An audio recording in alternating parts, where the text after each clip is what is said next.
Hi, I'm Dr. Rick Morales, President of Morales Associates. Our firm does three things. We develop leaders, we advance individuals and teams, and we strengthen company cultures. These case studies are intended to share with you examples of the type of work our team delivers.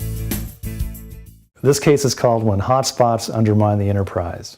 We received a call from the CEO of a large firm in Los Angeles who was interested in some help in addressing a particular issue. And the issue was that she had reached sort of a dead end in trying to manage the toxic relationships between her chief financial officer and her chief operating officer, to the point where this was now taking time away from her duties as a CEO, where she was charged with growing the business and being the leader of the firm. She was spending too much time trying to manage these two men who were just at odds and butting heads with each other.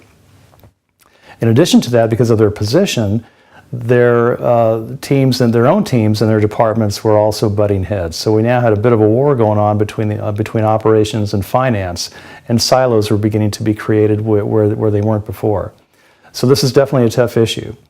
The process that we used to get at this issue was to engage in a leadership development process with this team of 5 folks.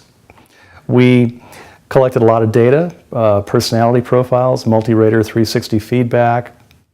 We even conducted a cultural audit to help provide some context for the various team members, for them to think about what the organizational issues were and the requirements of their leadership from that information. When we unrolled this, we discovered that not only did everybody have a variety of unique issues to their departments, but that personality-wise, the COO and the CFO were actually looking at the world from 2 completely different sets of lenses. So they were defining things differently. They were making judgments about each other that really had less to do with what was going on and more to do with how they viewed the world. So once we addressed these issues, we moved into peer feedback, facilitated peer feedback, where everybody was able to look each other in the eye. They took turns looking each other in the eye and saying what was on their mind and how they perceived each other's strengths, weaknesses, and their impact on themselves and on the rest of the organization. This cleared the air in a big way, and we were able to, from that point, have some real honest conversations about what not only had gone on in the past, but how they wanted to move forward into the future and how they wanted to come together as a leadership team. The result was a much more energized team, not having to carry that extra baggage of unresolved issues and unspoken truths, if you will.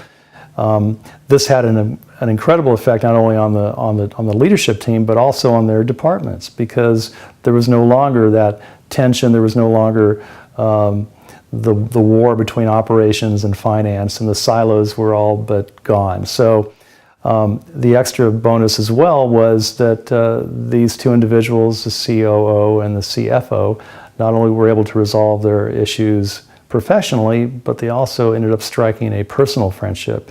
To this day, they still have a standing golf game every other Saturday. So that was kind of a cool thing. So the takeaway here is when people are in a leadership role, unless they're able to relate to each other in a professional manner, they can, if they let things fester, undermine an entire organization. To learn more, you can reach us at our website, www.morales-associates.com.